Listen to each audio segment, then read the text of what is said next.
Welcome back to The Explainer. Today, we're unpacking a really incredible investigative deep dive by James Johnny. We're looking at the mechanics, the psychology, and the absolutely staggering wealth of modern megachurches. We're keeping it strictly to the data and documented investigations here, just to figure out exactly how this massive industry operates behind closed doors. Okay, let's dive into this. Historically, religious devotion was heavily associated with charity and modesty. But modern televangelists, they operate quite differently. Take this infamous interview with preacher Kenneth Copeland. When a journalist confronted him about using private jets, his actual justification for avoiding commercial flights was that he didn't want to get into a long tube with a bunch of demons. It's just a shocking contrast to traditional religious vows of poverty. And we're not just talking about upgrading from economy class here. $54 million. According to the source material, that is the exact cost of a single Gulfstream jet requested by one of these pastors. But what's really wild is how they funded it. The ministry literally wrote a blog post thanking their followers for helping them harvest the jet through their donations. And then they immediately reminded the congregation that they still needed $17 million more for a new hangar and runway. The extravagance definitely doesn't stop at the tarmac. 22. That is the number of chandeliers inside the sprawling mansion of another preacher mentioned in Yanni's investigation.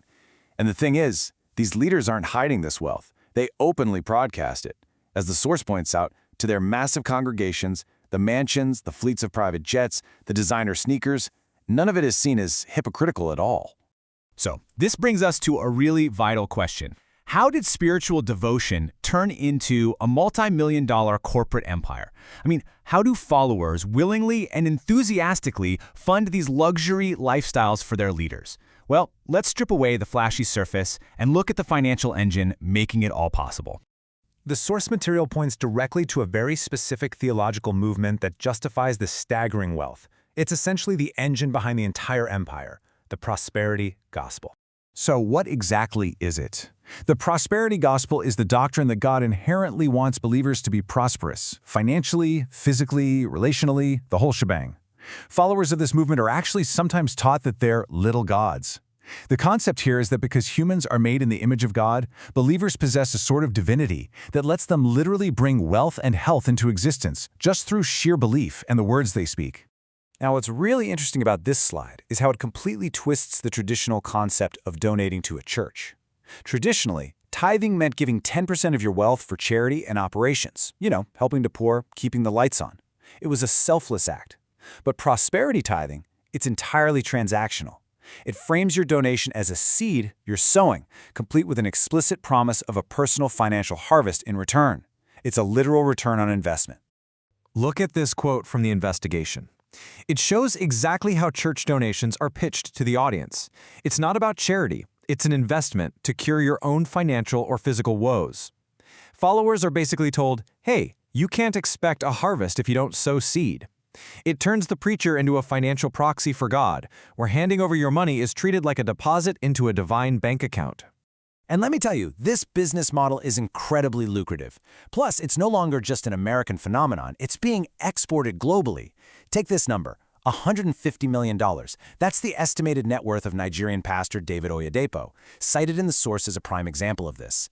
The theology is flourishing in places like Africa and Europe, often selling these financial promises to some of the poorest, most vulnerable populations on earth. But the prosperity gospel doesn't just stop at money. It escalates to physical promises, which introduces us to the massive, stadium-filling phenomenon of megachurch miracle crusades. Preachers like Benny Hinn are famous for this, claiming they can cure devastating illnesses with just a touch of their hand. Which naturally leads us to the critical question the source material investigates. Are these real miracles or elaborate illusions? When we see people falling backward on stage or suddenly getting up from a wheelchair, what are we actually witnessing? To answer this, the investigation brings in experts like illusionist and mentalist Aaron Brown to impartially deconstruct performers like Benny Hinn and Todd White. Let's move to and see how this builds, because some of this is quite literally stage trickery. Take the classic leg-growing trick. It looks like a miracle, right? But it's a very well-known illusion. Step 1, the preacher finds someone who supposedly has one leg shorter than the other. Step 2, they hold the person's heels together. And step 3, as they command the leg to grow, they covertly slide the person's shoe down their heel to simulate growth. Honestly, if you speed up the footage of preachers doing this, the physical trickery becomes incredibly obvious. However, the physical tricks, that's really just the tip of the iceberg. The source reveals that beyond the simple illusions, there is a much deeper, highly calculated manipulation of human psychology happening at these events. The investigation essentially shows the preacher acting as a psychological conductor. Here's how the process works. First, you gather a massive, united crowd desperate for hope. Then, using rising and falling music, you induce a highly suggestible trance-like state. Once you've created this intense expectancy that a miracle is imminent, the person's mind is practically begging their body to react by the time the preacher finally touches them. And this brilliantly illustrates the placebo effect in action. Think about it. You're in a heightened state of euphoria, surrounded by thousands of cheering people, experiencing a massive rush of adrenaline. Your brain chemistry physically alters. This is exactly why someone might momentarily feel their pain vanish or stand up from a wheelchair. It is a powerful, real physiological response to expectation. But it's a temporary trick of the mind over the body, not a permanent biological cure. Which brings us to the darkest part of this investigation. What is the human cost of this false hope? I mean, what happens to the people who go back home, the adrenaline wears off, and they realize they aren't actually healed? The source material recounts a really heartbreaking segment from an HBO documentary. It follows a family who brought their severely ill 10-year-old son, Oshnil, to a Benny Hinn crusade. Hinn touched the boy, declared a miracle, but 7 weeks later, the boy passed away. When interviewed, the grieving father didn't blame the preacher. Because of the prosperity theology, he believed his child died because he, the father, had a generational curse, or maybe just didn't have enough faith.